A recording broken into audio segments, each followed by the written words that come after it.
Welcome back to another episode of Stacking Dennys. I'm Jordan McAbee of Rotoballer. My co-host Nick Giffen of the Action Network. What a race at Texas. That's about all we can say. Kyle Larson, the dominant car to start it out. His wheel falls off, and I think the whole rest of the race went to shit after that happened. 16 cautions in that race. Chase Elliott ends up in victory lane. William Byron, Ross Chastain get into it on the last lap. Chastain finishes 32nd. Byron finishes 3rd. Keselowski comes home 2nd. Tyler Reddick, Daniel Suarez rounding out the top 5. Chase Briscoe, Bubba Wallace, Austin Dillon, Kyle Busch, and Carson Hocevar getting his career best finish of 10th. But like I said, that was a shit show of a race. Another shit show of a race at Texas Motor Speedway. Another black eye on Texas Motor Speedway. I don't think either of us expected that. We both expected a pretty good race, but this was something. To me, it was in the range of outcomes. Texas 2022 had 16 cautions. Now, a lot of that was for tire issues, but 2023 had 11 cautions, and that was Texas being Texas. But I definitely wasn't, expecting 16 or 17 or whatever it was cautions that we had. But it was certainly within the range of outcomes. Even though I bet under 11.5 cautions, I knew it was a bet that had a potential to lose depending on how the higher groove played out or not. And it turns out it just did not work out. It was definitely a shit show in the second half of that race. Yeah. We saw one of the final restarts. Denny Hamlin was up there battling for the lead. He spun himself out. He ended up, with a 30th place finish. Ryan Blaney running top 10 all day, finished 33rd. But still, 31 of the 38 cars finished on the lead lap, and that's thanks to all those cautions. Getting the lucky dog and the wave arounds there, which brings us to another point. Quick, Kyle Larson had the best car by far. He had an absolute rocket ship. His wheel fell off, and their day went to shit. And even when they did get back on the lead lap, Larson just didn't quite have the speed to get back up there. Didn't get the track position back up there. But, shout out to Fanatics Sportsbook, and I think ESPN, or maybe it was Hard Rock, just laying some ridiculous lines there at the end of stage one. Kyle Larson live, you could have got it 95, 90, 100 to 1 I saw. Yep. Fanatics was another one of those last week. Ty Gibbs, they put out 150 to 1 for a top 5 early in the week. Now, obviously, neither of those hit, but those are also situations, and Stevie TPFL from Roto Grinders, he tweeted this out.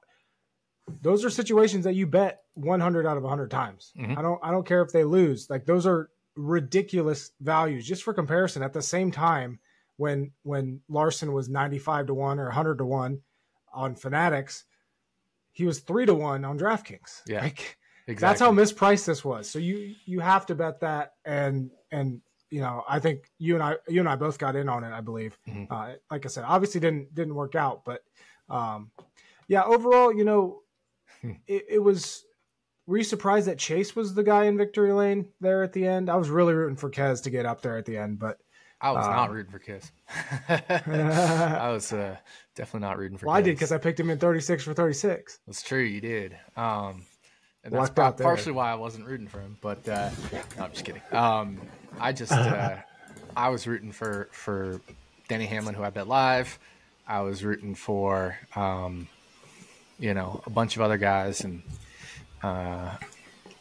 Ross Chastain to get ahead of Chase Elliott, anything like that, right? Because I had Ross Chastain top Chevy. So my rooting interest didn't work out, but I wouldn't say I'm surprised Chase Elliott ended up in victory lane, because I would have been more surprised if Keselowski ended up in victory lane, given how bad he was in practice and starting the race. He was the slowest car on the track that first. That he fell straight backward. Only car slower was Daniel Hemrick, I think, at the start of the race. Who, by the way, lucked into a top 20 finish. I know, unbelievable. But no, I would have been more surprised if Kez won. But it was a track position race. Once you got track position, you could make speed.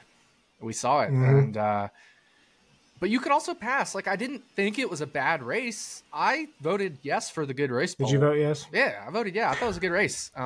Were you surprised by the amount of yeses on that? Because that was a lot higher than I thought it'd be. No, I wasn't surprised. I'm pulling it up I think now, people were ready. but- I think people were ready for a good race after a couple of drab ones between Richmond and Martinsville. People love chaos and drama and action. And that's not why I liked the race. I liked it because the drivers were going balls to the wall, man. They were taking that outside line. They were going for it. Mm-hmm. You saw a lot of passing. There was a lot of passing, even once we got a little bit of extended green flag outside of the very first stint of the whole race. After that, it was really good. There was a lot of passing. You could pass anywhere through the field. We saw passes for the lead. And that's what I like. That second groove, it came into play. It was workable. The problem was when you were really aggressive in the wrong spots on the second groove, through the bumps, on restarts with the guy on your left rear, and you could get yourself loose just from aerodynamics, that kind of stuff. And that's how, we saw Denny Hamlin basically spin himself out. It was that kind of a situation. Mm-hmm. We saw guys get, too aggressive on the bumps. We saw contact, right, with Priest and Blaney, for example, just beating and banging. That's what we want. It was a good race. That was drivers racing hard, being able to pass and going and pushing the edge on a track where pushing the edge is can have big penalties. I enjoyed the race. I thought that was a lot of fun. I know people say Texas is a shit track. Maybe that was a black eye. I disagree. I don't think it was a black eye for Texas. I thought that was a fun race. I don't necessarily want all the wrecking, the shit show type stuff, but I'd rather see our drivers that we watch the racing for push it and go for it at a track where, well, they could just tiptoe around it and then we'd have a boring ass race. But no, they went for it. That was fun. And the next gen car lets them do that. So Jeff Gluck's poll ended up 72.9% said yes. It's the new number one out of Texas races in the poll. It was the best Texas race for some people. I thought last year's was better. I liked last year's Texas race a lot. But this Texas race wasn't all that different from last year's. It was just people were pushing it more. And I think these cars and teams have evolved a little bit to find more speed. And when you find more speed on a track where you can really go over the edge, that's what happens. Mm-hmm. Key takeaways from this, I think, are, we have to earmark Texas as we're going to get chaos there. Mm-hmm. And you need to build that into your betting. Like, I was very glad that I went low on the betting amount last week. You remember last week's episode, I was like, I just don't feel good about this race. I'm not confident. I'm going to take a step back. I'm very glad that I stuck with my gut and did not do anything too crazy there. I didn't bet a ton either, but the bets I did make were all so good until the very end when those guys got trapped a lap down, like Zane Smith, Noah Gragson, Ricky Stenhouse. All those guys got trapped a lap down. I had them like top 10 bets or top manufacturer bets, these kinds of things. And they were all winning. I mean, I'm talking a 25-1 top Ford bet on Gragson, a 35-1 top 10 on Zane, which I tracked at 15 for content purposes, 20-1 on Stenhouse top 10, which I never tracked because it had moved by the time I could give it out as content. So was really happy with all my my bets. I had Ross Chastain as top Chevy prior to that as well. I had Denny Hamlin live to win. Like, all sorts of stuff was going right. I was ready to literally make probably 20, 30, 40 units from that race. And I ended up slightly negative on my tracked bets and a little more negative on my untracked bets. But it wasn't like a disastrous day for me. It was just a negative day, standard negative day. But I didn't go all that heavy. It's just I was literally winning almost every bet until the John Hunter Nemechek caution, which trapped our guys a lap down. Second week in a row, John Hunter Nemechek fucks over our bets. But really, chaos was definitely in the range of outcomes, and that's why I'm sitting here betting Zane Smith top 10. That's why I'm betting Ricky Stenhouse top 10. Yeah. That's why I'm betting Noah Gragson top 4. Also because they have their own reasons to be fast even without the chaos. We saw Zane. He was a top 15, 16 car all race, even without the track position that he ended up having. Similar for Gragson. Ricky Stenhouse Jr. seemed like at times he had maybe the best car, period. I mean, he was, especially after Larson lost his wheel, Stenhouse was flying through the field every single time. And, I mean, my line about it is going to be his crew's strategy, his team's strategy, but he had that in the bag if his team takes a different strategy. So, he literally could have won that race. So I was a little annoyed about that, but I thought he had a car that could win. Ricky Stenhouse Jr. did, and I was really happy to get him 150-1 live as well to win. So we go from that bit of unpredictability to now Talladega. But speaking of wrecks, we had the Priest Blaney incident, which Blaney said he kind of deserved it because he used up Priest earlier in the race, but he thought it was a little too aggressive. But the big one was the end of the race there with Byron and Chastain. What'd you think there? Chastain didn't comment on it after the race.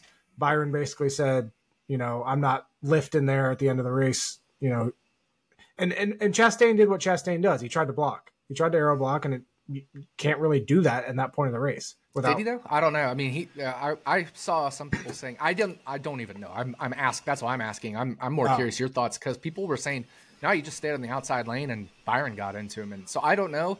I have not watched a replay of that incident, and I don't remember it live because I was excited in the moment. Haven't watched a replay at all. Couldn't tell you what happened between Byron and Chastain. And I honestly, I don't care. It's hard racing on the last lap. I just don't care. And that's what I thought it was. To me, it looked like Chastain blocked, which you're going to do in that situation. And Byron pulled a Chastain and didn't lift. But see, I don't necessarily think Chastain doesn't lift there. I think I've never seen a time where Chastain has right rear or left rear hooked somebody like that. It's more him doing the block and him side drafting aggressive, that kind of stuff. I can't recall a time somebody's thrown a block on him and he's dumped them. I remember at Gateway, he got into Denny Hamlin's rear, but that was more just I didn't check up in time type stuff. But I can't remember a time Ross dumped anybody who blocked them. Didn't that happen at Darlington? With who? I don't remember. Wasn't it Byron? Ross dumped Byron at Darlington?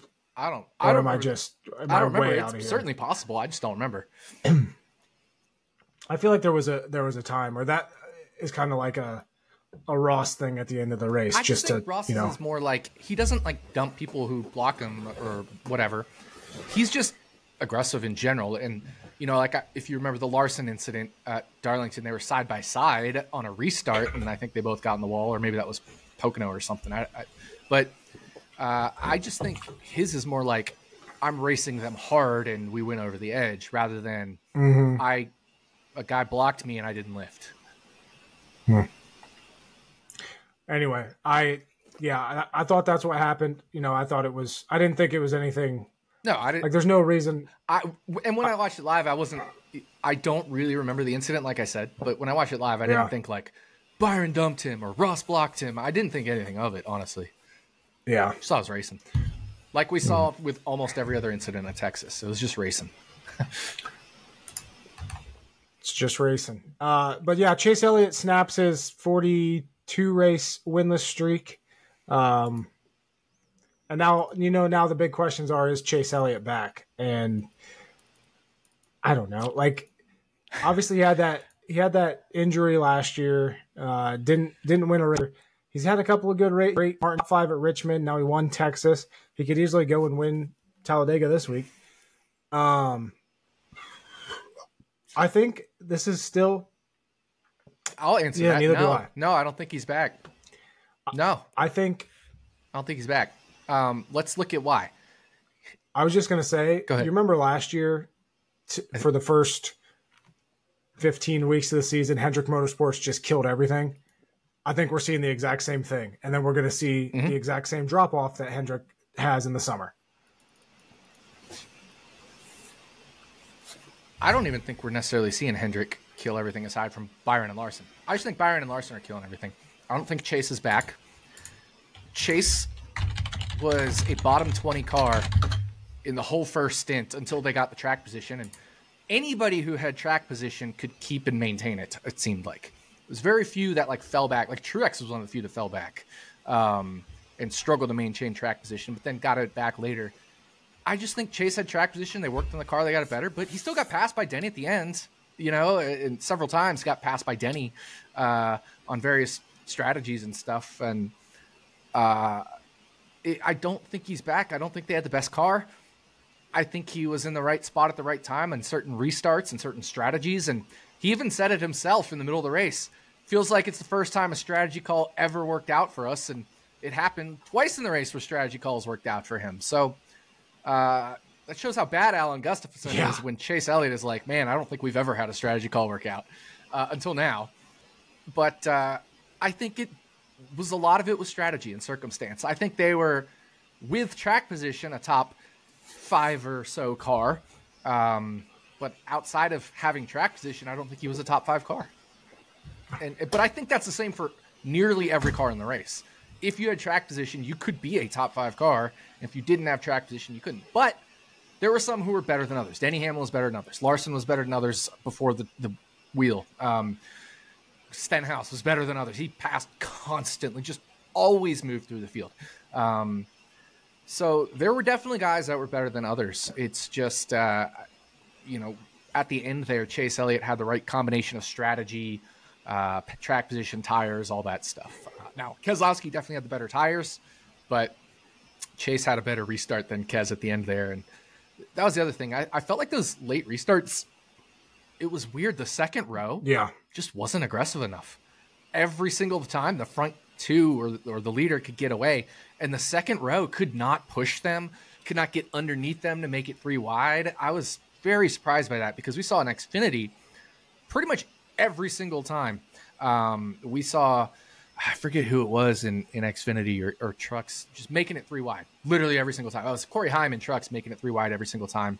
And then I feel like somebody in Xfinity was making it 3 wide a bunch of the time there as well. But we didn't see that in Cup on those final restarts. We didn't see the 3 wide for the lead. We might have seen it in the second row, where the third row is making it 3 wide on the second row. But I felt like the second row in the last 3 or 4 restarts wasn't I don't know if impressive. that had anything to do with the car and or anything like that. But just to play devil's advocate on, and to preface this, I don't think Chase Elliott is back.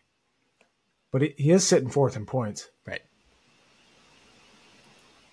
Yeah, but he's been consistently mediocre. Wrecking. Yeah. He hasn't had problems. Yeah, he hasn't had problems, right?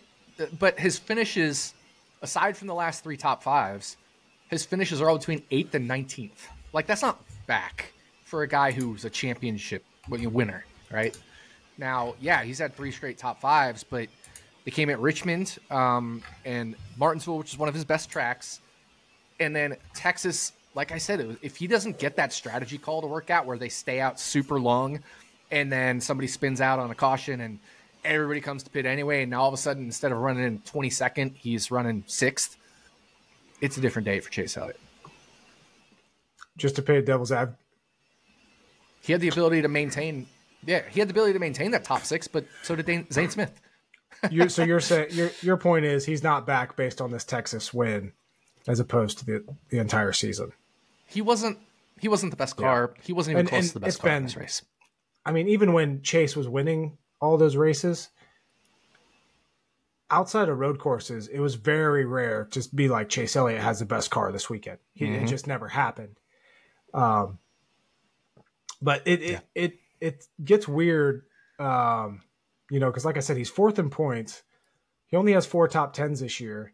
Then you look at Denny Hamlin, who's ahead of him in points. He only has 3 top 10s this year. He has the 2 wins. Yeah, but look at Denny's up. Look at the upside of those two. Chase has 1 stage win, 0 races of most laps led. Denny has 2 stage wins, but also 2 races of most laps led, 2 wins to Chase Elliott's 1 win. The upside is, look at stage points. I'll often look at that as like, how well have you been running throughout the whole race? Denny Hamlin, 50% more stage points than Chase Elliott. So, I think Chase Elliott's a top 8 car contender right now, but he's not a constant top 5 Speaking of guy Hamlin leading, I need someone to look this up for me. He has led every single race this year, including the Clash, including the duels. Every single race, Denny Hamlin has led at least 3 laps. Mm-hmm. Lowest is Coda with 3. Second lowest is Daytona 500 with 10. Yeah. I need to know who else has done that in history, because we're 9 races in now. That's a great question. Maybe we'll post that out to the Twitter sphere. I know there's a lot of Yeah, there's a lot of analytics, I wouldn't say like they do hardcore analysis, but they love like looking up that kind of research stuff. So there's a lot of people on Twitter that like doing that. Maybe I'll float that out there because I think that's an interesting one. I do think I'm sure it's happened. After 9 races of regular season. I'm curious how plenty of times. But if you add in the duels and the preseason exhibition and all that stuff, it certainly becomes more rare. But also harder to look up. But I mean, I could calculate it as far back as 2005 just instantly, but before 2005, I would have to do some driver averages stuff or racing reference stuff that just takes too much time. I'm tweeting it out right now, by the way. You can probably hear my keyboard. Nice. Yeah. Pretty interesting. But yeah, and we're 9 races into the regular season, which is 25% of the full season. And Denny Hamlin has led every race. He's led the Clash. He's led his duel. That might be the first time in the loop data era, I would bet. But I'm sure it's happened for the 9 regular season races, and even in the loop data era. I would bet money on it. Like, I'd say like minus 250 that it has happened before in the loop data era for the 9 regular season races. And it's a pretty safe bet to lead at Talladega this weekend as well. So I think we're going to get to 10. Dover might be a little tough, but then Kansas is one of his best tracks. Darlington he's really good at. He could keep this streak going if he leads at Dover. And obviously Talladega this week. But, moving on to point standings, Kyle Larson's still the leader over Truex and Hamlin. Chase Elliott, William Byron in the top 5.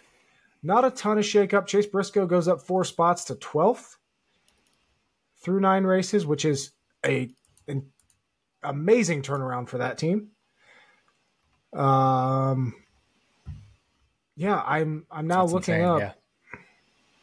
Yeah.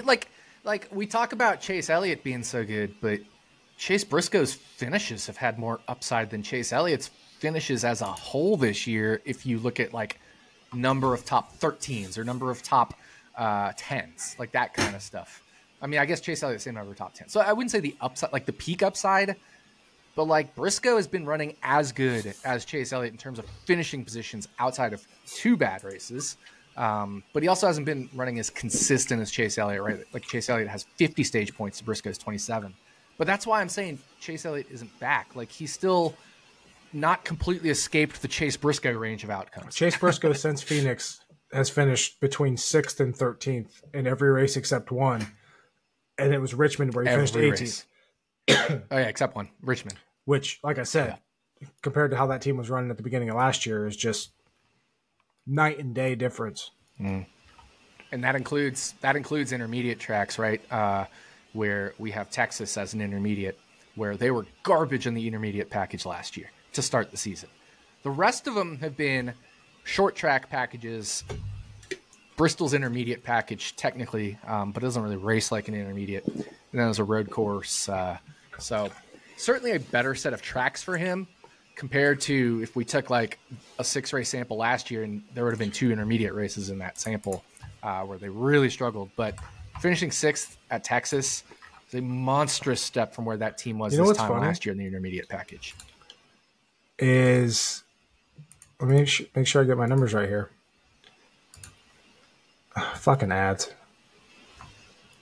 But Noah Gragson had the best Ford. He got screwed.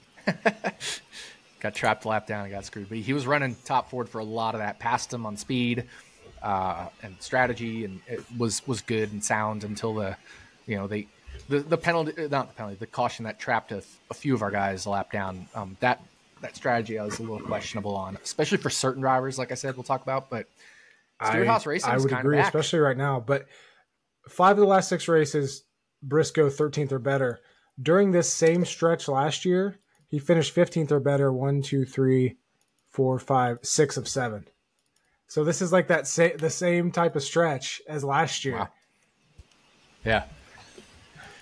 But again, a lot of the shorter, flatter tracks Yep. or road courses. Last year was Bristol dirt, and it was Phoenix, and Atlanta was in there, which was his only non-top 15. So interesting. Yeah, draft and track. So yeah, it was Phoenix, Coda, Richmond, Bristol dirt, Martinsville. And then right after that, Talladega. So, yeah, same stretch of same tracks. Actually, even last year, there was no intermediate tracks in that stretch. But yeah, that's definitely someone that pops, sitting 12th in points. Going back down here a little bit. Zane Smith, still the lowest driver in points that's made all 9 starts. No surprise there. A little surprising, given he ran top 5, 6. No surprise that he's race. still there after his shit luck at Texas. Yeah, that's fair. That was terrible luck, man. They had a really good car. Carson Hocevar is up to 22nd in points. That's having a hell of a year. That. By the way, you mentioned the top 10. That was Spire's first ever top 10 at a non-drafting oval. That's awesome. Yep. Yeah. Pretty good for them. You got any takeaways from the point standings right now? I feel like we're, it's all just kind of rolling along at this point. We're right on that. I still think we're in that spot where there's a delineation between the haves and the have-nots, except there's a little bit of a middle zone. If you take from Kyle Busch in 16th through, maybe we can extend it down to Michael McDowell, but I probably would leave off Hocevar and McDowell. And probably leave off Cindric and probably leave off John Hunter Nemechek. If you take Eric Jones in 19th through Kyle Busch in 16th, that's the bubble to me. Except the problem is Kyle Busch is on the outside of that bubble because Daniel Suarez has a win. So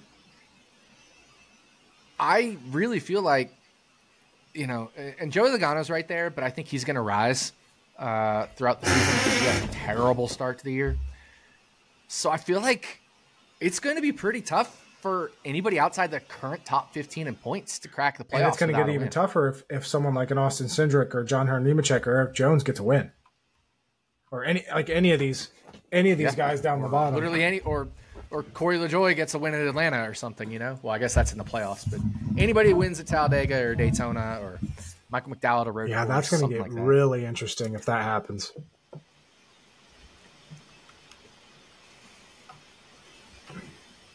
But I feel like there's a very clear delineation of those top 15 or so. Maybe Chris Buescher could fall out. I think Briscoe. Or Alex Bowman Briscoe's most or likely Chase to Briscoe. fall out here. Yeah. But the way he's running this year, I don't know if he will. Yeah, that's true. Plus, he's also got, it's not that much. It's only 14 points on the bubble. Yeah, I think maybe Briscoe through Eric Jones if we want to extend the bubble. Yeah, Chastain's fine. Yeah, and Bubba Wallace is nearly 40 points clear of the bubble, and he's been running even better than last year. He had a nice recovery there at Texas, ended up 7th. Strong run there for him. Then our boy Daniel Suarez, we talked about him last week, just has something figured out at Texas, finished 5th. Yeah. Yep. And that's the other thing. Keselowski was fortunate to finish 2nd. Yep. Daniel Suarez was fortunate to finish 5th, but they ended up with that strategy benefit as well. Austin Dillon was fortunate to finish 8th, and that's how they finished 5th. Yep. And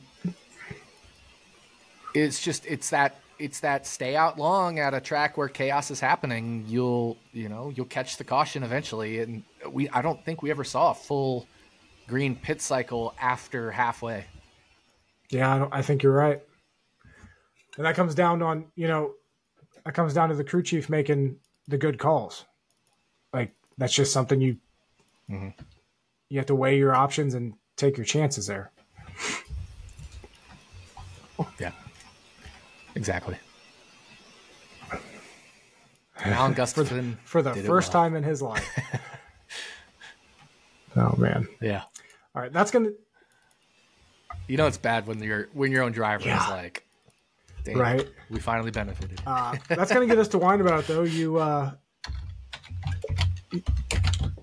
Yep, there you go. On that topic, I'll go first. So I'm gonna go back to the strawberry lemonade one. I thought this was pretty good. My girlfriend liked it less so. She really liked the blueberry lemonade one more so compared to the strawberry, but I like it. So my whine about it is all that strategy call stuff at the end where I think Ricky Stenhouse's team blew it. I think they had the win if they wanted to. Stenhouse was climbing through the field. He was inside the top 10, like 8th, 7th, only challenging with Martin Truex Jr. for 7th or 6th, and was right behind Martin Truex Jr. when that last round of pit stops started. But he also had 20, 25 lap fresher tires than everybody in front of him. So Stenhouse was number one on his strategy of tires and fuel and all that stuff. So the final round of pit stops start, and a couple of those guys kick off the final round of pit stops. I forget who was in the lead, honestly, because I was so focused on Stenhouse at that moment. But it was like Hamlin. It was Elliott was up there. A couple other guys were up there. And like I said, Truex was around 6th, and Stenhouse was 7th or maybe 5th and 6th. But those front guys start peeling off the pit road. I'm like, this is perfect. Stenhouse can either split his, right? So he pitted 20, 25 laps later than these guys. So he could have pitted way later. I think Larry Mack was like, if they split the stage in half, he'll be pitting around lap 225 or 227, which would be 40 to go. And these guys are peeling off almost as soon as, the pit window opens to make it on fuel, like 55, 56, 53 to go. And I'm like, okay, well, Stenhouse can pit with like 40 to go and split his tires in half. Or he could extend it all the way until, 12, 13, something like that to go, because he had enough fuel, enough tires. He could extend it really long if he wanted, come in fuel only, and save a ton of time on pit road like that, because while there was tire wear at Texas, it wasn't like monstrous. They certainly helped you. Or he could have taken 2. He had options. All the good options were staying out longer. All of them. Every single good thing that could have happened would be split it in half, or come in all the way at the end and of your fuel window and either take 2, take 4, take 0, fuel only, whatever. He had so many good options. And if the caution comes, he's on that strategy with Keselowski, with Daniel Suarez. But he would have been ahead of all of them because, A, he was already ahead of all of them. B, he actually already had better tires than all of them as well. So, it was like there was no way they were going to gain on him if they all stayed out. Stenhouse was way ahead of Suarez and Keselowski at that point. I mean, they were mid-pack, even back half of the mid-pack at that point. Suarez, I think, was in 20th, 22nd or something, 18th, in that final stint before pit stop started. And Kez was similar. And Stenhouse sitting there 6th. He's like 13 and a half, 14 seconds behind the leader. He had so many options. He could, and if it stays green at the end, he's on the best tires again still. Like, what the fuck call was that to then come in with all those front runners and not even get the good use out of your good tires? You already had better tires than everybody. You were only 21, 22 laps into your tires, and you're pitting. You're not even getting the good out of them. What are you doing? And then in a race where there's been cautions galore, people are going to extend it just like they did earlier in the race where they extended it and, those guys benefited. Like Chase Elliott was one of those who benefited from the caution. Todd Gilliland as well. Those guys stayed out in the very first round of stops and caution came out. Caution's coming. Why are you pitting early at this point I get it for the front runners, the leaders, because they were already running out of tires and they had to pit at some point and get in their fuel window. But you're at least 25 laps better than everybody else, and sometimes even 30 or 40 laps better than some of those leaders on tires, and you pit with them, it made no sense. It made absolutely no sense. Whoever made that strategy call, I'm sure is the crew chief for Ricky Stenhouse Jr., but that was an unbelievably bad, Mike Kelly, unbelievably bad strategy call there. Ricky Stenhouse Jr. legitimately could have won the race with almost any other strategy. Look, if he stays out, then he's on the Keselowski and Suarez strategy, but he's ahead of them, has a better car than them, and has equal tires to them, if not better. And the other thing about Stenhouse, he was fucking killing it on short runs, especially on restarts. Every single restart, every single short run. His pit crew was killing him. His strategy was killing him all through the race, and he'd have to constantly come back through the field. If you had just gone, run it long, 150 to 1 Ricky Stenhouse live ticket cashes, I would bet on it. Aside from him, if he wrecks himself or gets involved in other wrecks. But, he would have probably been the favorite to win in my eyes at that point. I was legitimately I'm live here for 150 to 1. And then they pitted. And I'm like, what are we doing? And, of course, the caution comes out. And he has a slow stop. Not, super slow, but he came out behind Truex, who also had a slightly slow stop. And they're a lap down, and Stenhouse not able to get the lap back. Unbelievable. I'm incensed. I legitimately thought I had 150 to 1 live ticket, ready to go, and they take the worst. You think part of that is that team is just not really ever in that position to have to make a good call, and maybe, they panicked a little bit, or, they're not seasoned enough to make that call? Because I feel like we see a lot of the lower teams, make dumb calls. And if you're not thinking that way regularly, like top teams are, typically a pit call for Stenhouse is when everybody else does. He's never in a position to try and take advantage of it unless it's, a very specific scenario. I think that could be it. Yeah. Not to say it's not dumb as hell. It could be, but Mike Kelly's been around a long time. I was looking, right? I pulled up his Twitter. He's been around a long time. But maybe they just don't have the computing stuff, the analytics stuff to say would be the best strategy. But even me sitting home on my couch, I know what the best strategy to do there is, and or at least what not to do. I know what the worst strategy is to do, and that's the one they did. Yeah, I pulled up his Twitter account. I was seeing if anybody tweeted at him or if he responded, and there's nothing on there. Yeah. Maybe. Yeah. So that's my whine about it. Ricky Stenhouse got jobbed by his own team's It's nice to strategy. see. One positive, though, is that he did have a super fast car once again. So, maybe we'll get those 20, 25 to 1 top 10 lines again at the next intermediate track, because, he finished 23rd. That's going to go down in the history books as he finished 23rd. Eventually it's going to hit. We've seen it time and time again. So, and it'll probably go down in his, his green flag speed and all that stuff, having been in traffic all day as well. Which is why I like my track position, my flags, which adjust for track position, all that other stuff. I think is so important that you adjust for track position and strategy and all those things when you're trying to evaluate speed. But if we look at, let me look at passes from this race. I'm trying to pull it up here. That's quality passes. I want just passes. Let me go to this race here. I bet Ricky Stenhouse Jr. is near the top in overall passes, especially green flag passes, because I constantly was just moving through the field. Green flag passes sorting.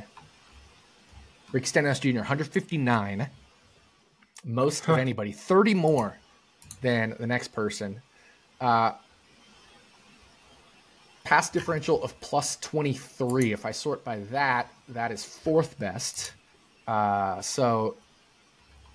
Stenhouse Jr. was a passing machine, and he never had track position. Remember, he started 31st. The dude was a passing machine, and he kept falling back through the field because of strategy, because of pit stops. His crew isn't as fast, that kind of stuff. He had one of the best cars in the race, period. Yeah. And the stats Speaking of quality passes, do you see who was number one in that? Chase Briscoe. Chase Briscoe.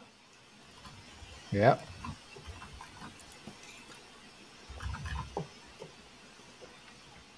Ricky Stenhouse Jr. was 17th in green flag speed. That includes finishing those late laps with a spun out, I don't remember, I think it was damaged car. That includes coming through traffic all day. Starting 31st.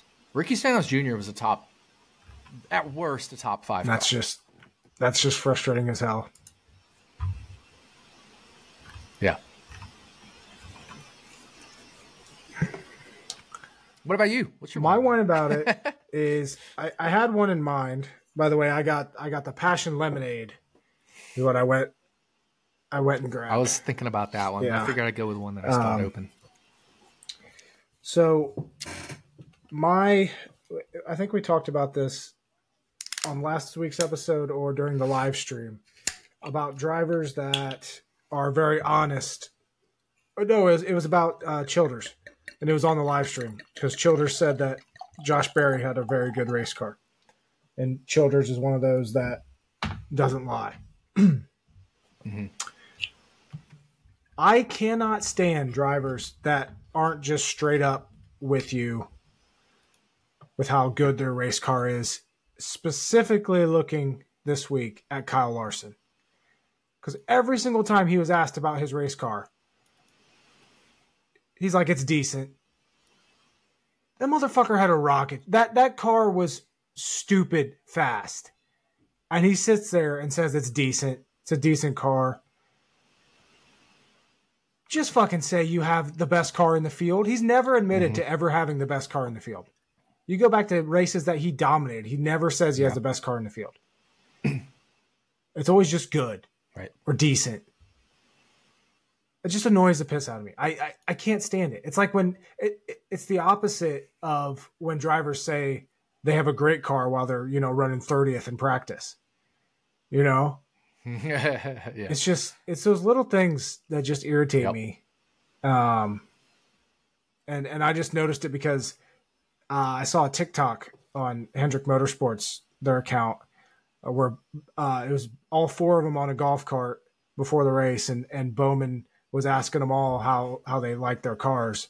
And, Byron was like, my car's all right, which I think was honest. Byron didn't have a great race car. Very true. And then he asked Larson, he's like, it's decent. And I'm like, fuck you. Like, come on. And I saw it after the race too. So, well, I think at this point though, if Larson says his car is decent, we have to, there's other times where he's been like, I don't know, it's hard here and it's not okay there. Like, decent for him is like great, and like, I don't know, some of that, the other, like, okay, he's good, but not great. You know what I mean? Like, at some point we have to start deciphering which drivers talk with which, right? Range of. I guess maybe like a good car for Larson is his Vegas car.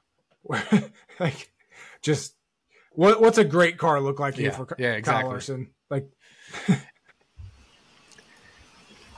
and to be fair, I mean, a lot of it was clean air as well, and I'm not talking about Larson, but I'm talking about he and Gibbs at the start checked out from third place and beyond. They just straight up checked out from Christopher Bell. Those two were, Larson was constantly a second ahead of Ty Gibbs, but then those guys pulled away 5-6 seconds from third place, which was Christopher Bell at the time. I think another interesting thing, Christopher Bell wrecked. He had a torn up car partway through the race, like halfway. I don't remember exactly what lap. That is. He ended up 8th in green flag speed. But you know what that tells me? There was so much caution late in the race that a lot of it skewed by the first half of that race. A lot of it is skewed by the first half of that race because there wasn't as many green flag laps in the second half of that race when Christopher Bell had the torn up car. And so a lot of it is skewed by the first half of the race where he had third place track position the whole first half of that race almost until he had his problem. Once he got in traffic, he wasn't very good. And then obviously, you know, with a torn up race car, he just ran 20th or whatever, but there wasn't enough green flag laps for it to bring him down to where he should have been with a torn up car. But this is going to be a tough race to use green flag speed, that kind of stuff. That's where we really need some advanced metrics. I think it says a lot that Larson was fourth in green flag speed, running position, etc. Because everyone else makes Reddick number 1 makes sense. Hamlin 2 makes sense. All day after his wheel 3 a little bit surprising, but makes sense. And then Larson 4. Speaking of Larson, 4 straight poles. That was number 3, right? Yeah. He had 3. Yeah, Richmond, Martinsville, Texas. He's been on the pole the last 3 weeks. Does he make it number 4 at Talladega this weekend? Yep. Certainly within the range of outcomes. I would say the last 5 Talladega races, he has started 9th or better. He started top 5 in 4 of them. 0 poles, but top 5 in 4 of them.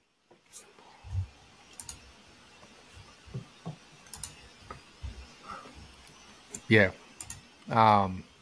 What I think 2021 though was still by metric, so I wouldn't look at 5 races ago. But the last I always forget that the metric year existed. You can look at that.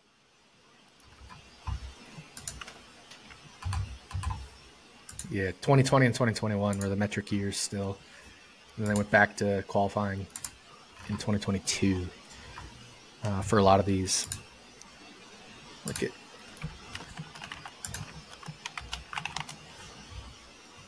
Kyle Larson here. Yeah, let me pull this up. Qualifying was, by the formula. And then 2022, it was, I'm looking up qualifying. Yeah, by speed. So over the last 4 races, I mean, it still applies last 4, just we don't. It was a Ford front row at Daytona earlier this year with Logano and McDowell 1-2, but you know those Hendrick cars at Talladega have always been super fast. That's going to launch us right into Talladega, I think. As always, shout out Luvabella Winery for sponsoring this podcast. Make sure you check them out as well as the Brew Kettle. I haven't had one of their beers in a while. I need to.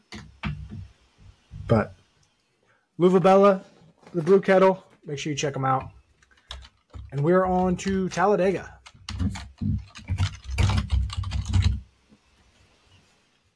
I'll tell you this. PJ Walsh, your coworker, our friend, he wrote up John Hunter Nemechek 25-1 top Toyota. I bet it. I don't know if you did. Yep. Mm-hmm. Other than that, I'm not seeing anything out there that I like.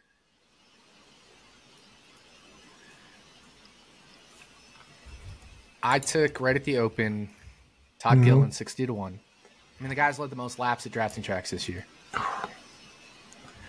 And I took Austin Dillon 60-1. Obviously, when they got out to other states, they were no longer 60-1, so couldn't track them at that. Unless you want me to custom track it and ruin the lines for you anyway. So it's like one of those action app tracking things. I saw you make the face with Austin Dillon 60-1. But I mean, the guy has 2 super speedway wins. He's been pretty competitive in a few others. That's one of those he wins more than 1 in 60.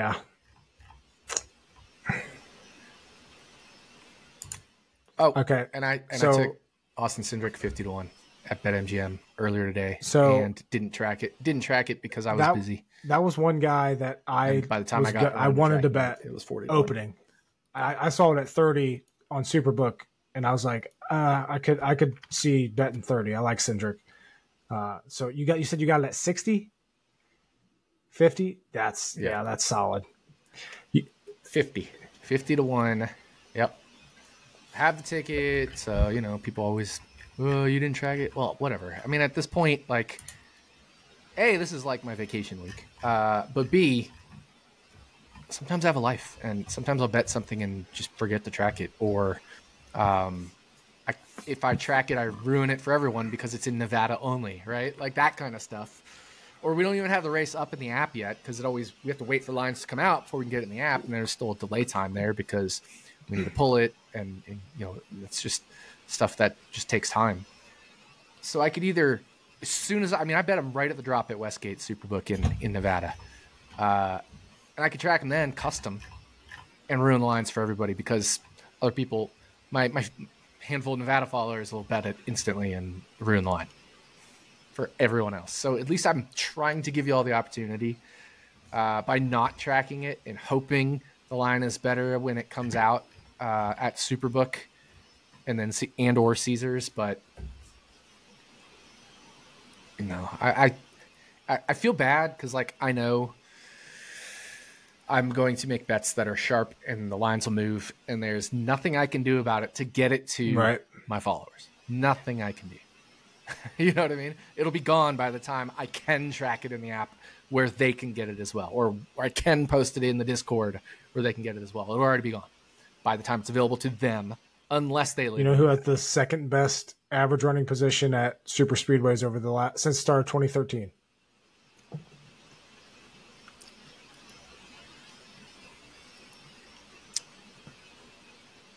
Second best average running position. Sorry, 2023. At super speedway since the start of 2013. Yeah. No, 2023. I was like, 2013 is a very specific year. What's going on? I was like, racking my brain. I was like, Keselowski? Since the start of 2023, it was the second best average running position at super speedways. Austin Cindric. You know who's number one in that category? This one's probably going to surprise you. Makes sense. Give you a hint. Obviously, he always runs better than he finishes here at super speedways. Which could be a lot of people, but Martin Truex Jr. Truex. Other guys up there. Yeah.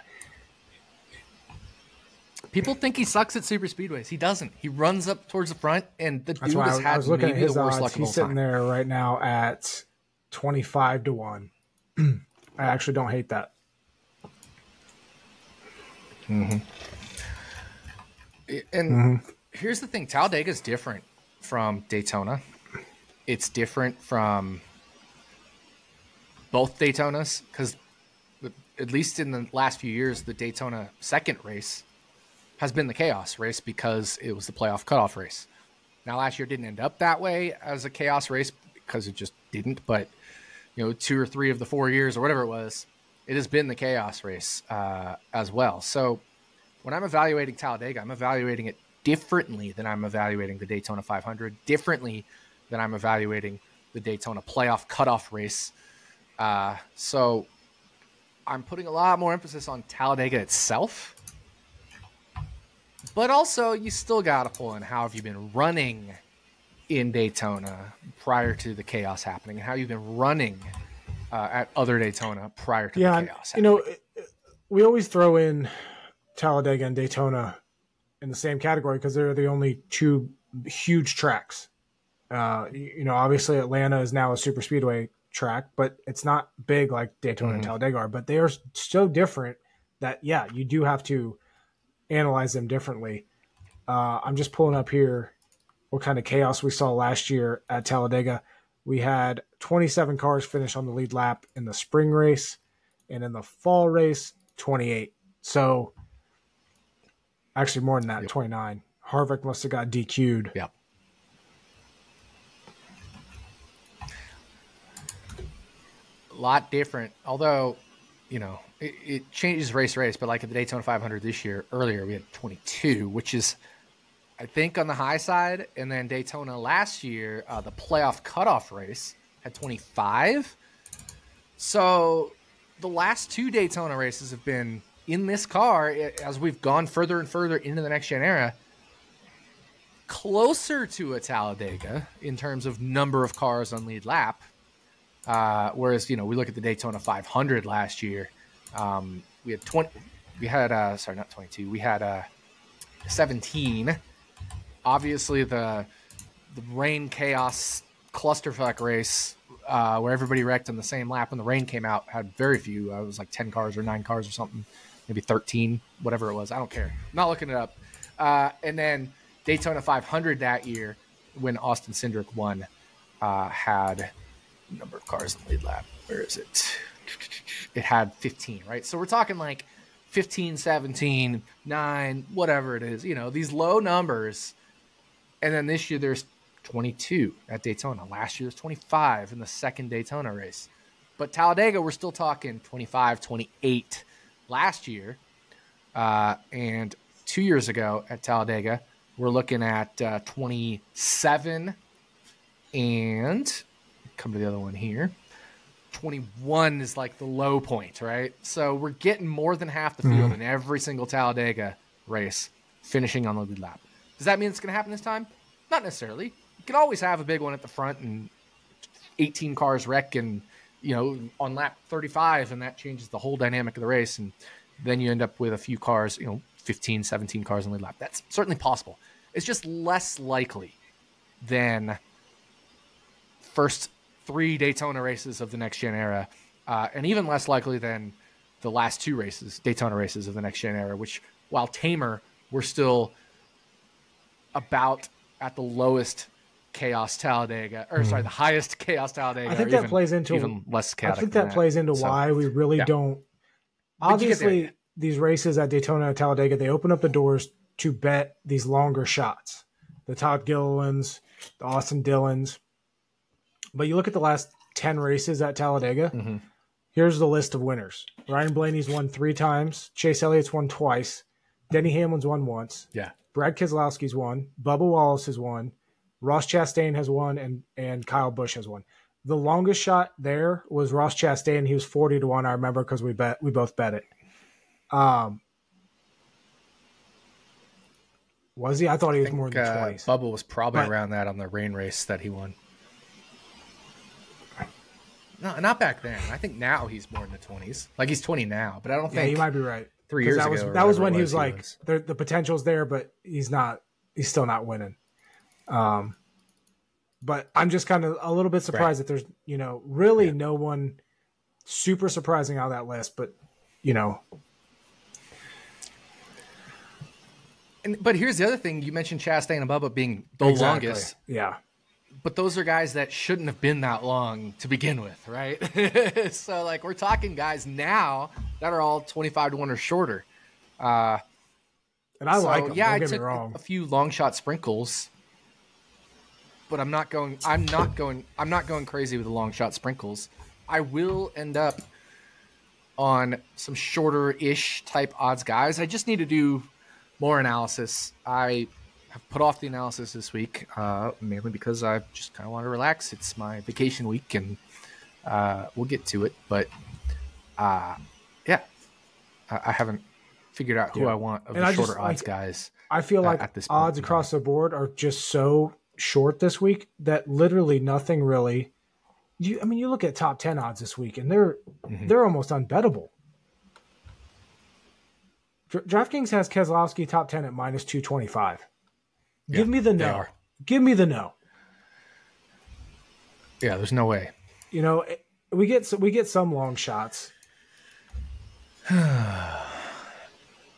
Even on the less chaotic races, though, the no is still value, because now all of a sudden you have 28 cars in the lead lap that are all capable of finishing in the top 5. So it's just outside of these top 10 odds are way too short. I mean, I have DraftKings in front of me, and literally everybody is plus 350 or shorter, except Anthony Alfredo. 350 is the longest you can get anyone not Alfredo Ware or McLeod. Yep. Yeah. And remember, last year we're getting like 20-1s on McLeod. We're getting 12 or 16-1s on some of these other guys, the Alfredos, the Wares, the Harrison Burtons. We're getting 8 or 10-1. I remember Cole Custer. Like, we're getting him like 9-1, 8-1. Now we'd be getting Cole Custer. I mean, he's essentially the equivalent of Ryan Preece at these tracks, maybe a little worse.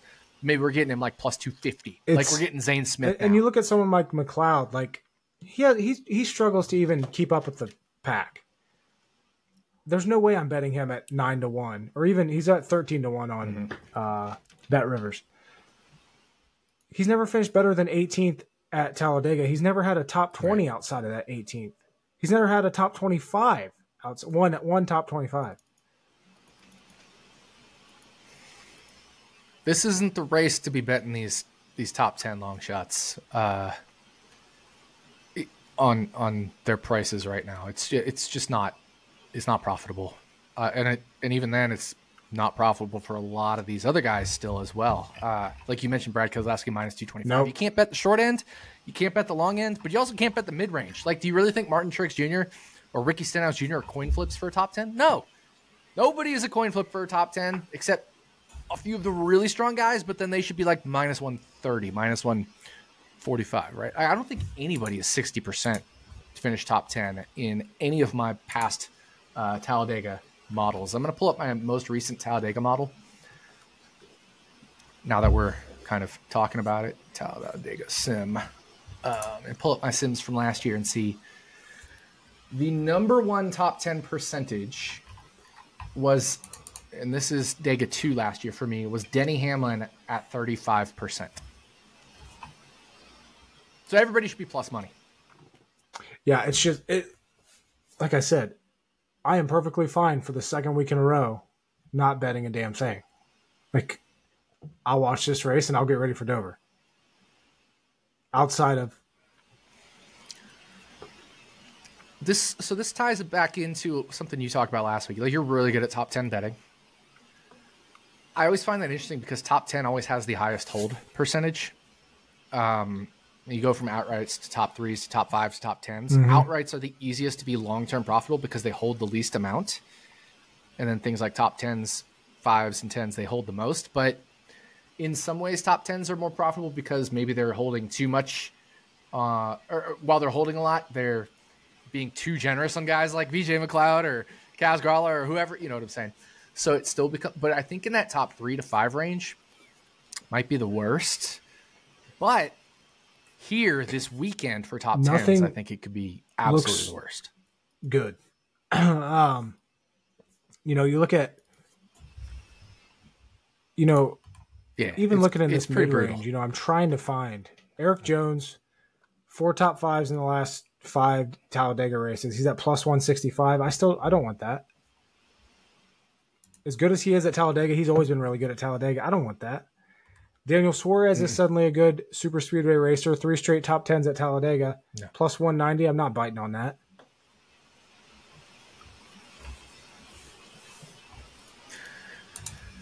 Here's one. Let me give you an example why this is all so bad. So let's look at a 4-car group. Group A on DraftKings. If each driver was equal odds to win, they'd all be 3-1, right?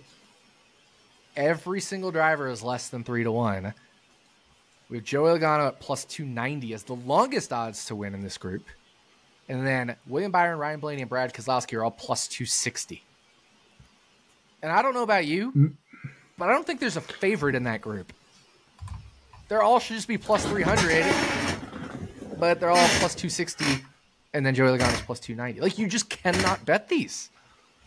You can't bet that group because they're all basically 25% to win that The only group. case you could potentially make is Blaney in there. But with the rest of the group, really? I think you could make a Logano case in there of anyone. He has the second best or second most laps led, I think it is, at super speedways in the next gen era. He just doesn't have the finishes to show for it. And he's the longest odds. But I don't think you can make a case for anybody in there. No. I'm right there with you. Like, you can't bet that, period. Doesn't mean you have to bet. Just because lines are available doesn't mean you have to bet them. People forget that. They look to us to bet the race, and just sometimes like last week, we just don't have anything to bet. Right at open is the best time to bet on races like this. Or right after practice and qualifying in other races. Now, this race, practice and qualifying doesn't matter. You and I go shit about practice and qualifying as far as I'm not even handicapping gonna watch this race. it. Like, Well, there's no practice. I don't care You get what I mean. who starts where. It's I forgot there's no practice this week. But that's why outside of the drop, like right at the opening, I pretty much don't care about lines. And then, when new markets drop, right? So like today, top 10s drop, or top manufacturer drops, or groups drop, or head-to-head drop. I'll check them out, and if I find something, I'll bet it. Otherwise, I won't. Like, I'm pretty much set. Barring something that I haven't noticed and actually trying to get interested in lines, I'm pretty much set on betting nothing. I think running hot this week is going to be terrible because I don't think I'll have any content for running hot. I'm still going to try to find something, but it may just be 4 leans that I give out on running hot. I don't know yet because I don't know what I'll see on Thursday morning when I record it. But Noah Gragson plus 135 over Ty Gibbs. Found some? Anytime you got plus 130, plus one, I can get on board with that. It's a coin flip. Yeah. Either one of these guys can be taken out with a wreck. No one should be. Ty Gibbs should not be minus 175 favorite in a matchup like that.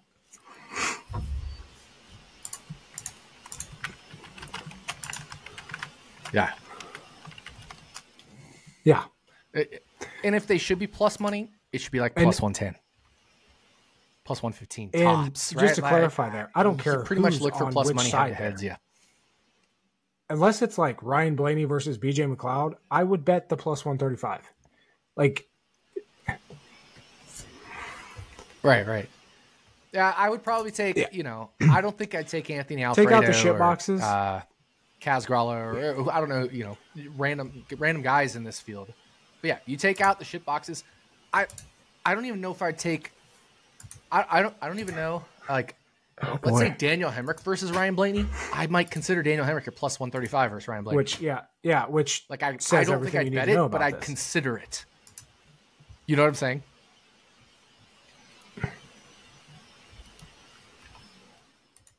So I'm trying to look up Daytona this year. What is their finishing record versus each other? I want to say that Gibbs doesn't even have a good finishing record at these tracks.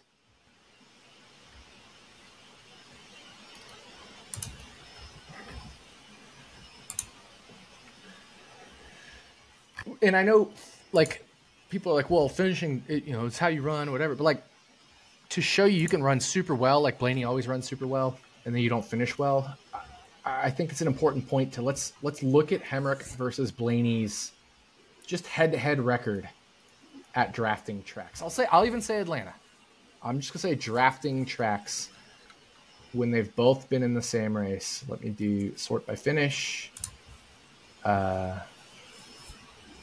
So we have Blaney beat Hemrick in the 2019 Daytona 500. Hemrick beat Blaney at Talladega 1 and Daytona 2, and Blaney beat Hemrick in Talladega 2. Now, that was when Hemrick was RCR, but they were 50-50 that year, 2019. In 2022, Blaney beat Hemrick at Daytona. Blaney beat Hemrick at Talladega. Blaney beat Hemrick at Daytona, but everybody wrecked there, and that was more luck than anything. And Blaney beat Hemrick at Talladega. So 4-0 sweep there for Blaney. But we're talking Blaney is 6-2, so only 75%. This year, Hemrick beat Blaney at Daytona. So 6-3. So Blaney's only won. And if I don't count Atlanta, which Blaney's only 6-3 versus Hemrick. Like, at super speedways. Exactly. Yeah. He's lost 3 times to Daniel fucking Hemrick. He's not going to lose 3 times in 9 races, Daniel fucking Hemrick, anywhere else unless, there's problems for Blaney.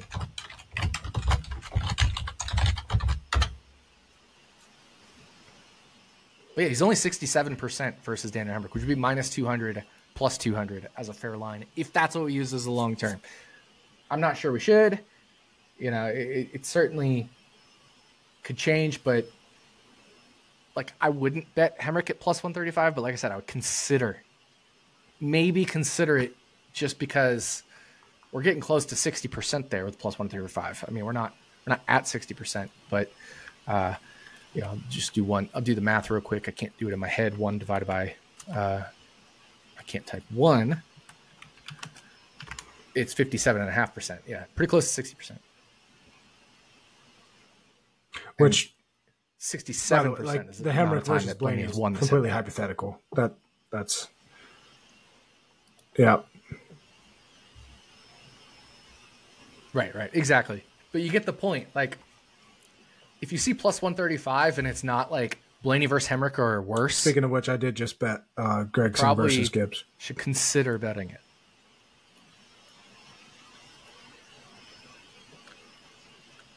Yeah. I'm in on that as well. Tracked and bet. But yeah, I mean, those are the type of lines that I look for in these super speedway races when I bet head-to-heads, is especially if you get in like the plus 150, plus 175, which are few and far between. But when they do come out, like it's just an auto bet for me, because anything can happen in these damn races.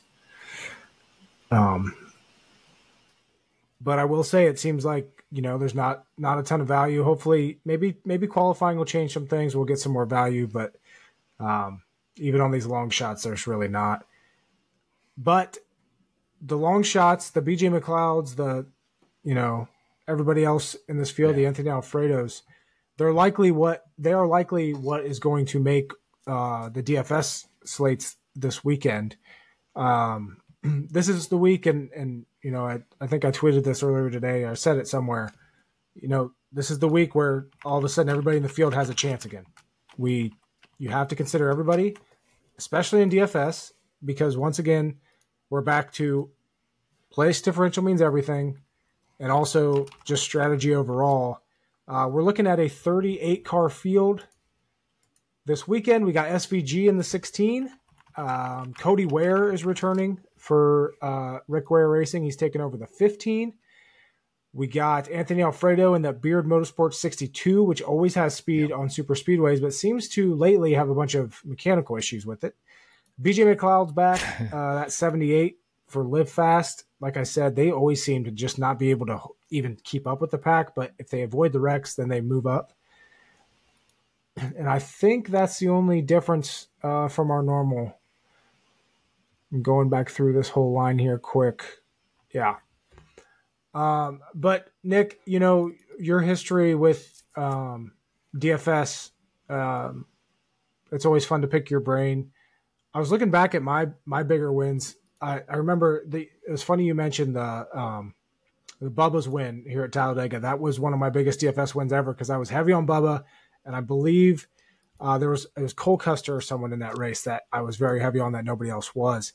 What do you think the keys are for people to identify some of those? It used to be Todd Gilliland. I think people are getting more on Todd Gilliland now, still not as much as they should be. But those guys that are going to qualify back in 30th that are still only going to go 10% owned in DFS contests, when in reality, that's your opportunity to exploit them. How do you identify those guys this weekend at Talladega?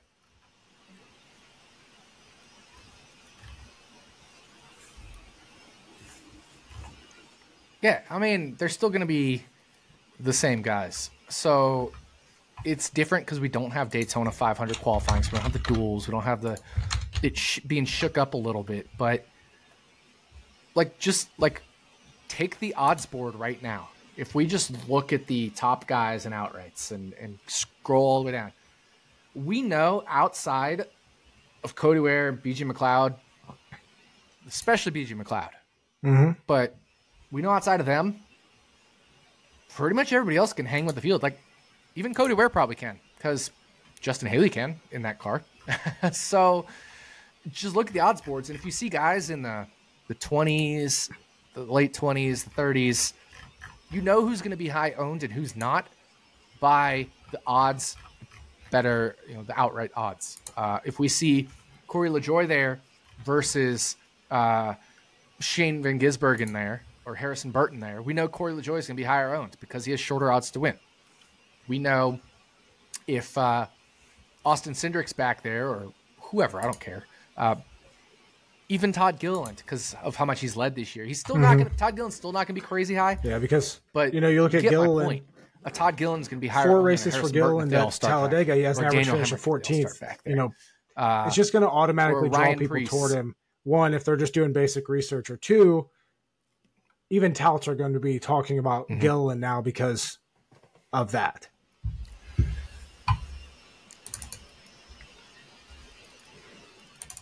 Yep. And here's another one. Like, let's say Ricky Stenhouse starts 29th, 30th, which is very possible given we have normal qualifying. And I'm just looking through here. Carson Hocevar starts 30th or 31st or whatever, right in the same range. Stenhouse is going to be 35%, 30%, 35%, somewhere in that neighborhood. Because Stenhouse's wins here. And Hocevar is going to be 15%. But it should be more like 20 to 26%. You know what I mean? In terms of like true odds of being in the optimal lineup. It's definitely sharper than it's been in years past. There's no doubt about that. But if Zane Smith's back there. So here's a good example from Daytona earlier this year. David Reagan started dead last. Minimum 20% more ownership than Zane Smith. He was the 6th highest owned driver on the slate, 27.15%. Anthony Alfredo started 39th. He was 11.3% owned, which is just, it doesn't make sense to me. Why? Because they both have the same upside. Noah Gragson starting 38th. He finished 9th, by the way. He was 21.4% owned, which was 10th highest on the slate. Daniel Hemrick started 37th, finished 16th. He was 13.6% owned. And that's and a college car. Yeah. Riley Herbst, who I know we both identified that weekend as a solid play. In a college car. 17 points. So he was even higher than Hemrick, starting one position further forward. But Stenhouse, he started 35th at Daytona. He was 32% owned. So you get it. Yeah, it's crazy. Yep. You know what that means? It means go overweight on Daniel Hemrick. Yeah. It's a Daniel Hemrick week. This is the Daniel fucking guys Hemrick like, week, and I hate to say it. Hocevar or Zane Smith qualify back there, they're going to be good picks because they don't have a history here. They don't. Yeah, Josh Berry, Ryan Preece, anybody that has a bad history here. Oh, yeah. SVG, I mean, Josh Berry. He's probably not going to have much. Like, obviously, it's hard to tell before qualifying, but I'm also interested to see what his car looks like because it's a Wendy's paint scheme this week, and they always have some pretty solid paint schemes, I feel like.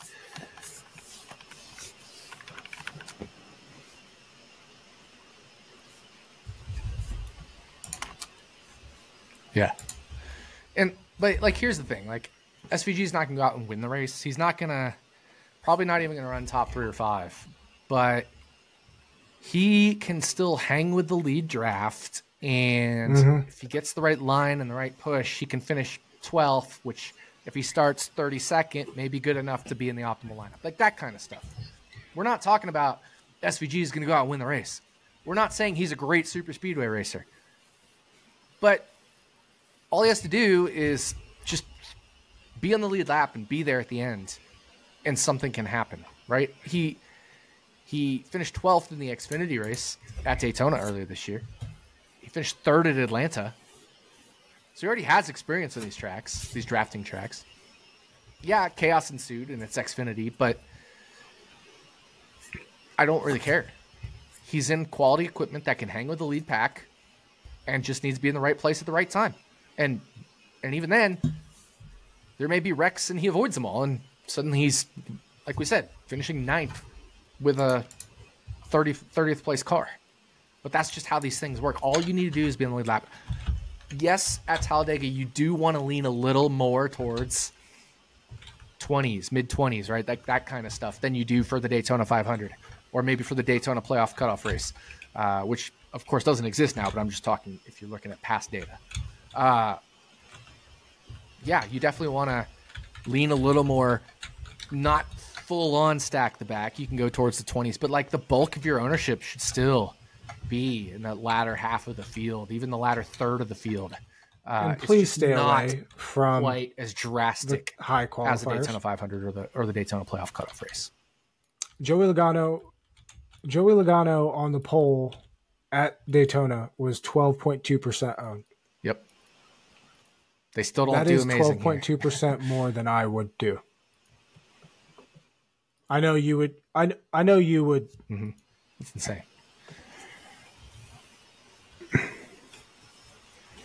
Yeah, and that's Daytona.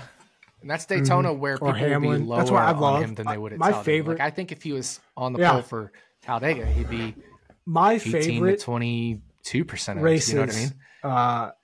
Which is still 18 to 22% more than I'd play him. Joey Logano, Ryan Blaney, Denny Hamlin win the pole. Because you just know that their ownership is going to be significantly high. And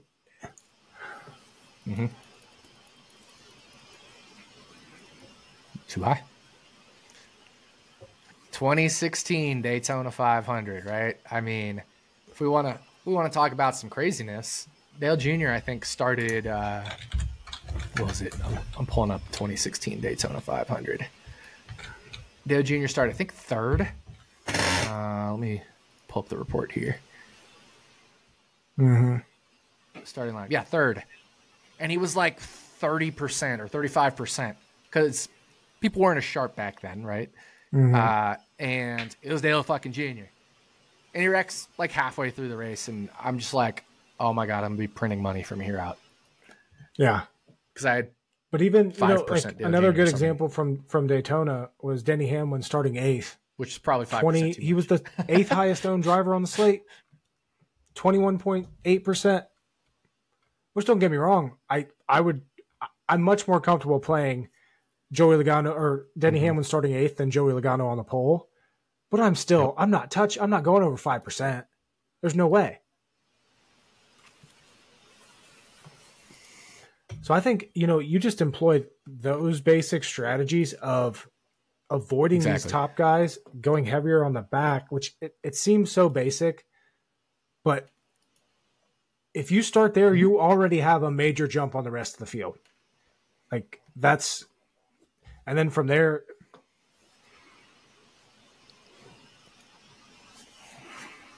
Yeah.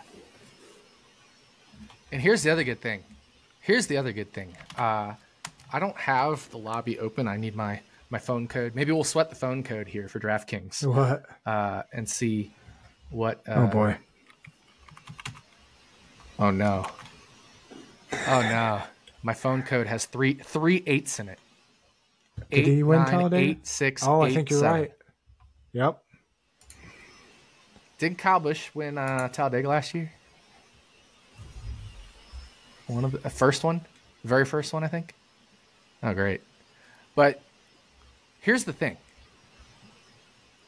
This Talladega race compared to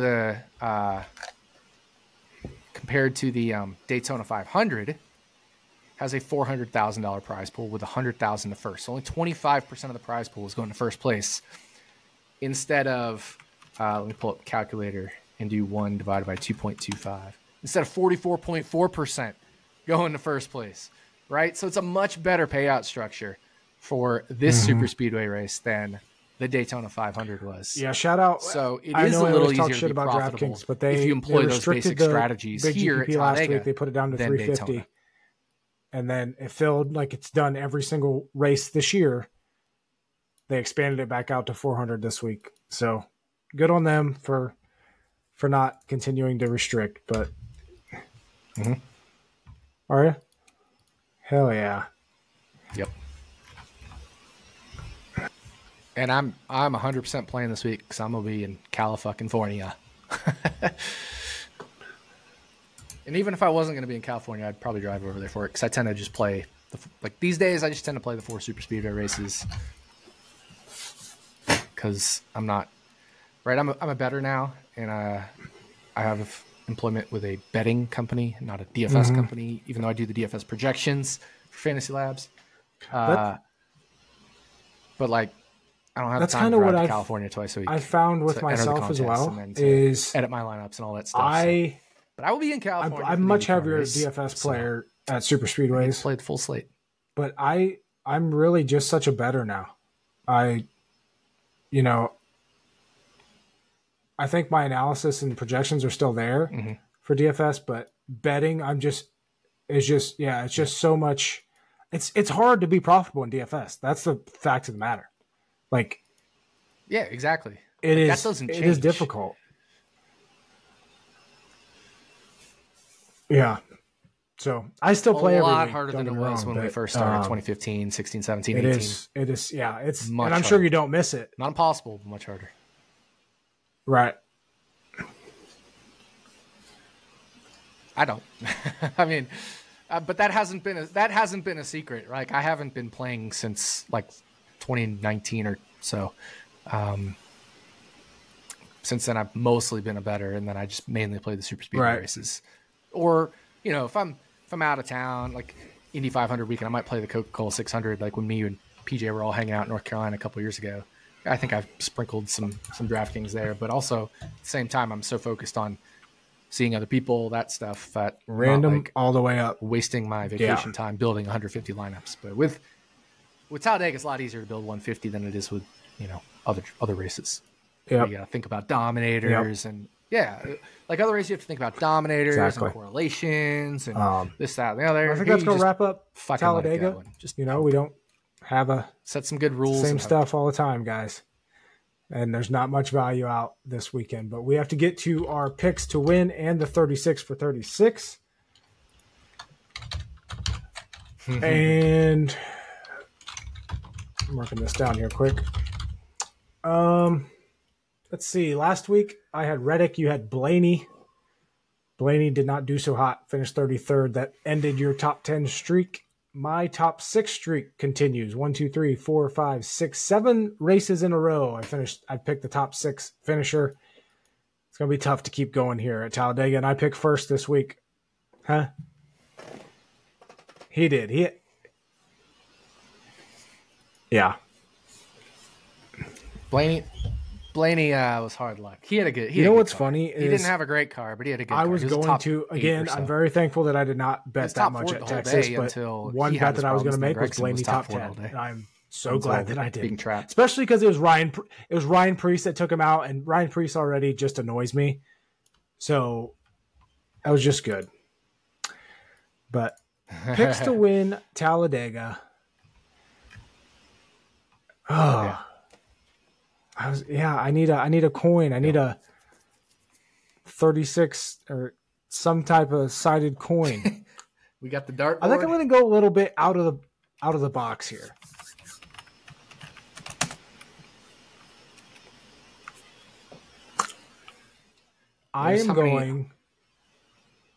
Let's shake it up a bit. I'm going to go Eric Jones as the winner at Talladega.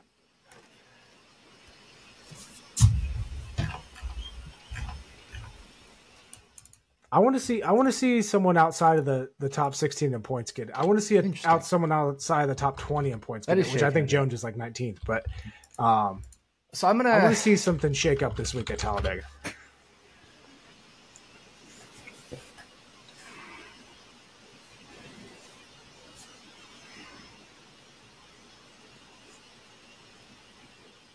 I'm gonna go a little interesting here, and while I am going to make it random-ish, I'm going to go by car number. And so, like, Ross Chastain is number 1, right? Austin Cindric's number 2. Austin Dillon's number 3. So I want to give the lower numbers a higher chance to win. So I need to figure out a way to do that quickly. So what I think I'm going to do... There's 38 cars in this race.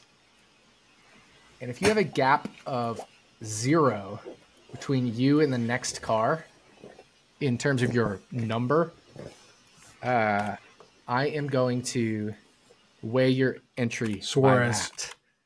Suarez has a big gap, doesn't he? Ross Chastain is going to get weighted high. All these other guys are going to get weighted high.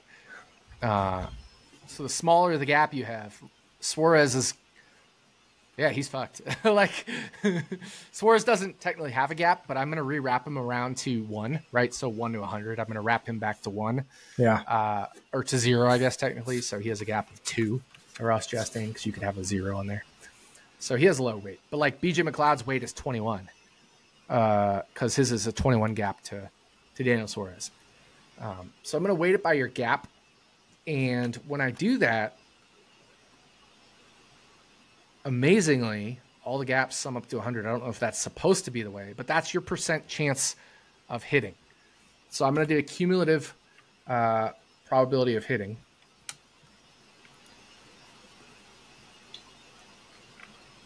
I'm going to try to map this up. Let me do 21 minus this. This might not work on the fly, but we'll see. No, it'd be 22 because I need to give BJ McLeod a chance at least. And then scale it all equals that divided by 100. Oh, wait, not by, we need to scale it to, was that divided by sum of the column times 1. And then I need to cumulative probability equals that plus that.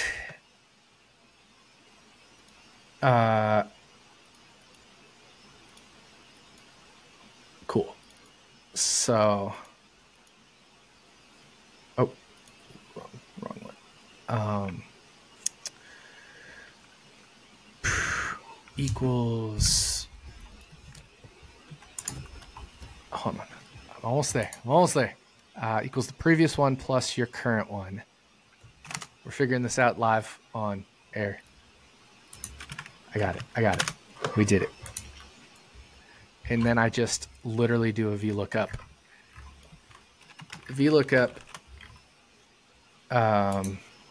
This, so that's 13, 12, 11.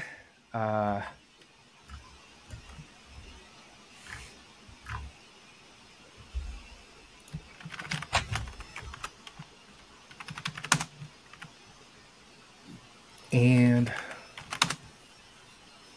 why is that not working? What am I missing? Oh.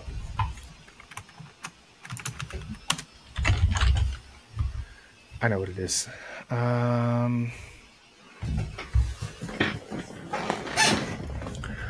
need to pull up my so fucking Eric formula. Jones. Well, Jordan, keep talking. Even when he was with Joe Gibbs Racing, he was really good here. Because I don't remember the formula. Was Petty. When he first went over to Petty, he grabbed a top 10. 6th in 3 of the last 4 races here at Talladega. If you go back to Daytona earlier this year, Eric Jones started 11th, finished 8th. He's a very good super speedway racer. Toyota definitely speed this year, a little bit more speed this year. Okay.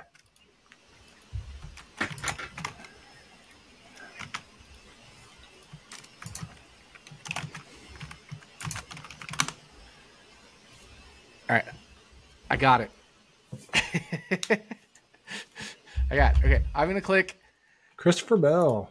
One time I'm going to click enter. And whoever that is going to be the driver that I get. And it's weighted Christopher Bell. Yeah, so it was weighted probabilistically. We got 2 Toyotas. That's why I was confused. On the picks to win. I had M and N. Remember, your last win basically. That's why was Daytona. Wasn't working. So there we go. I'm going to take Christopher Bell. Yeah. Let me go back and check. It's like panic mode. So you had Bell at Bristol Dirt last year. Oh, it was. Yeah, that's right. It was 500. You also picked Bell quite often last year. 1, 2, 3, 4, 5. Yeah. Yeah, that's what I thought it was. Yep. And you know what's funny? I picked Eric Jones. This was a random Christopher Bell Talladega last year.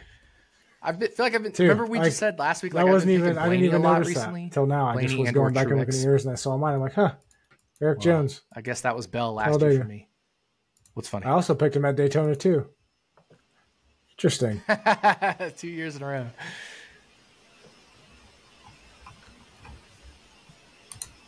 That's funny. So yeah, you got Bell. That's funny. Yep, you got Bell. I got Jones. Talladega. Now on to 36 for 36. Which John Hunter Nemechek killed you. That was you got your 3-pointer out of the way, just like I did at Bristol. Remember, I had Gregson at Bristol. He got me 3 points. John Hunter Nemechek got you 3 points at Texas last week.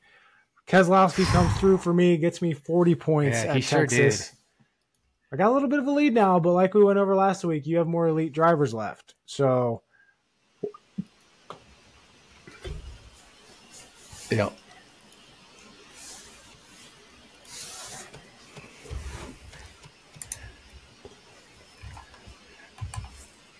And here's the other thing.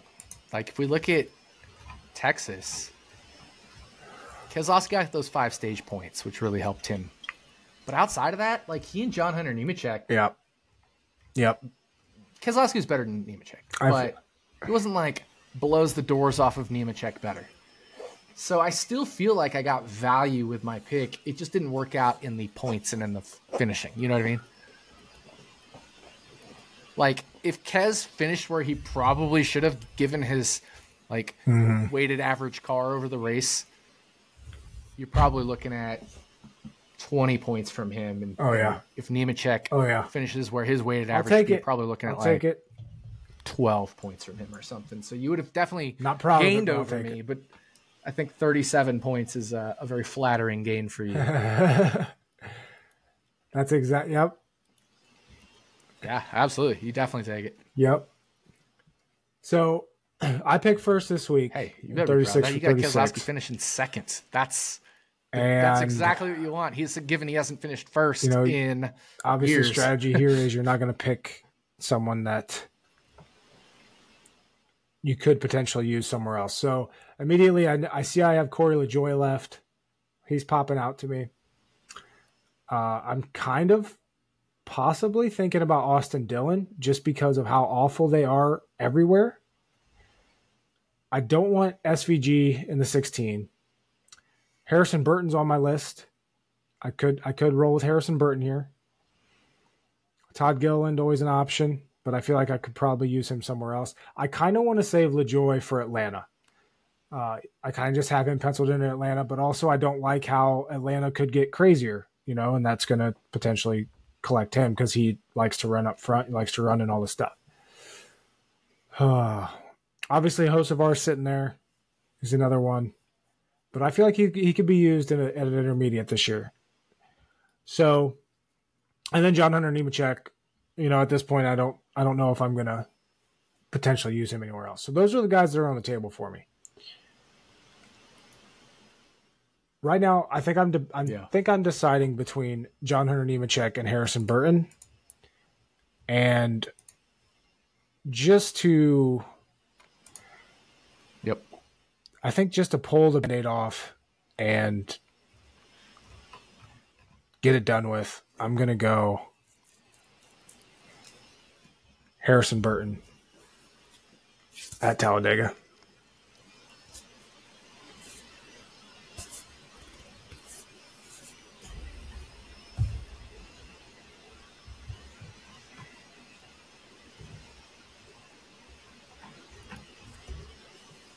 Yep. Well, he's probably who I was going with because here's my issue, which I think I'm in a little predicament. And you kind of don't really want Cody Ware either. I kind of want to save Justin Haley for a road course, given he was good at a road course earlier this year at COTA. He was pretty good until he got disqualified.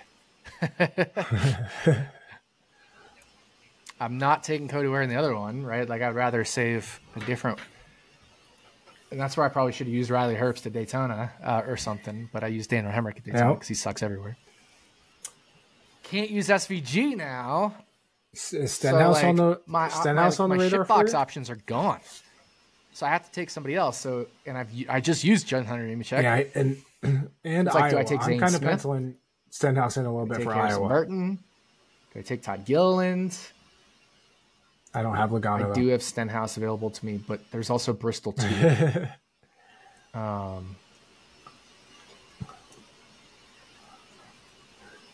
feel like Logano's going to be a good Iowa one. That would be a move. So I've left myself in a little bit of predicament. Yep. But one guy I could go is Bubba Wallace. It's just so risky to use a good driver here. Like, the thing is, I want to save him for Kansas or Vegas. You know, the 2 tracks he's really killed, which are more predictable. So I've put myself in a box here because I didn't think about this entry list. I really want to save Eric Jones for like a Darlington. Michael McDowell on a road course, right? Like, this is tough. So I'm going to go. Let me look at your list here quick. I think I'm going to go Harrison Burton. It's not a lower tier driver? There's one other guy, and I don't think you're going to know who I'm thinking of. Can you give me their make? It's not a lower tier driver. Keselowski.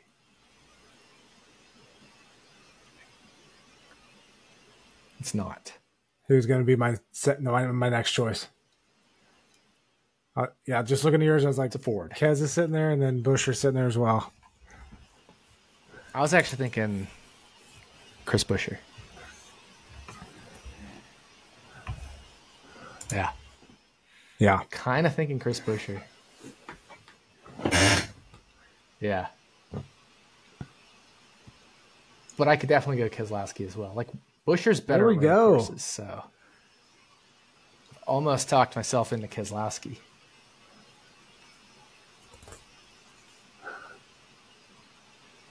All right. Keselowski. Right? Ride Keselowski. And you have Harrison Burton. I left myself in a box, a shit box.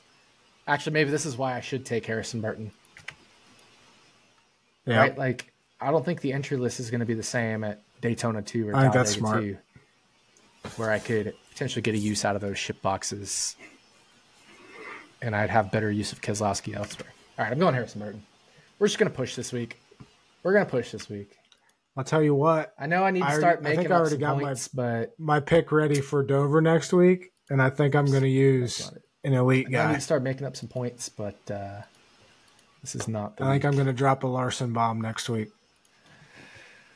I'll tell you what. Just, pre everything, I think I'm going to drop a Larson bomb next week. That doesn't surprise me. Well, we'll see. That car was so good last year. Doesn't surprise me one bit.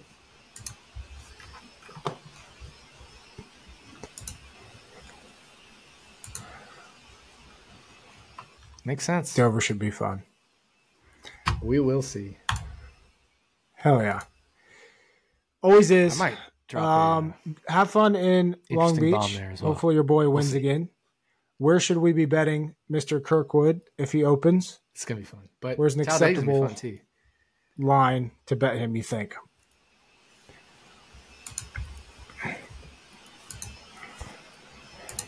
That's right.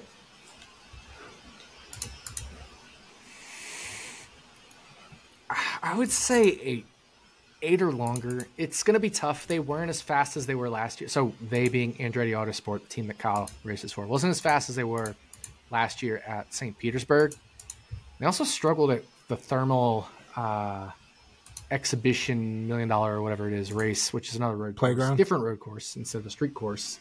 And they traditionally haven't been as good at road courses as street courses. So little down on Andretti Autosport right now, but Long Beach has also been Andretti Autosport's playground. So tough to say. They've won so many races here at Long Beach, especially the last decade. So I do think Kyle's in a good spot. I mean, the street courses have been where he's crushed. They weren't as bad at St. Petersburg as it seemed, but they weren't as good as last year. So, last year I got him 20-1. Just I think depends. we need at least 8 on Kyle this year. But yeah, Maybe hopefully you more can like pull out a 10 or win 12. again. You're going to be there. To bet him right off the drop. And of course, that'll change after practice and qualifying and stuff like that. That also has to factor in anybody's bets. Depends. So everybody keep that in mind as well. Yep. He's never lost when I've been in a race of his, and that's 4 for 4. 4 for 4. That's right. That's nuts. Mid-Ohio 2018, he won all 3 races of the triple header, and I was there. In the it was like the USF Pro 2000 or something series. But I didn't know who he was going into that weekend. But I remember he won all 3 races, and that was the last made you a bunch of money IndyCar race I'd been to before the pandemic. So really, the next IndyCar race awesome. I went to was Long Beach last year. When Kyle Kirkwood won. Oh yeah, I have printed out the ticket for him to sign. Yeah, it's funny. I went last year and spent some time with him, and he knew who I was and all that stuff. Like, I didn't ask him to sign anything. Like, what the fuck was wrong with me? Why didn't I get him to sign anything? So, got to get him to at least sign my ticket this year. Hell yeah! If you're watching on YouTube, I have these shoes behind me that I bought after he won. Hopefully he's fast. So I'll be. Hopefully you can bringing those. I'll be full on this Kyle year. Kirkwood gear, regalia, outfit for the weekend. So we'll see.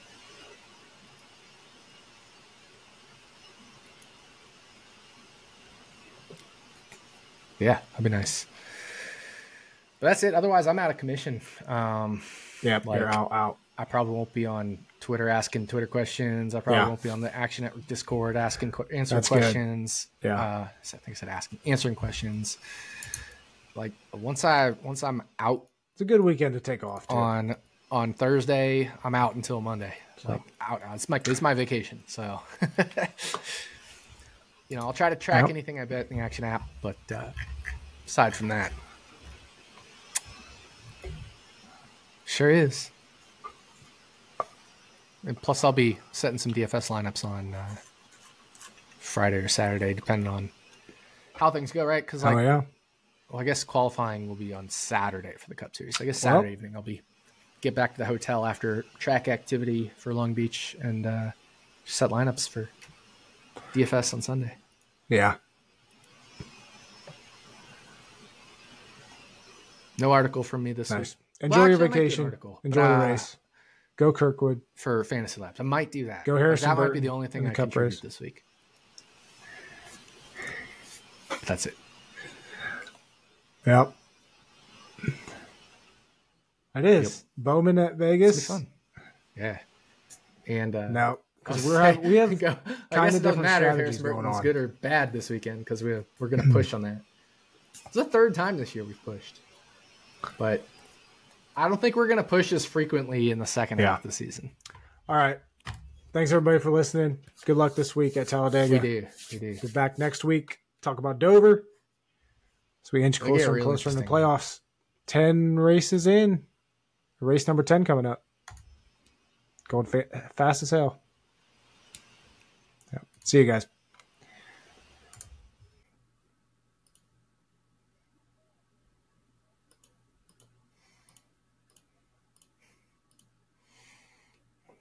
It sure is.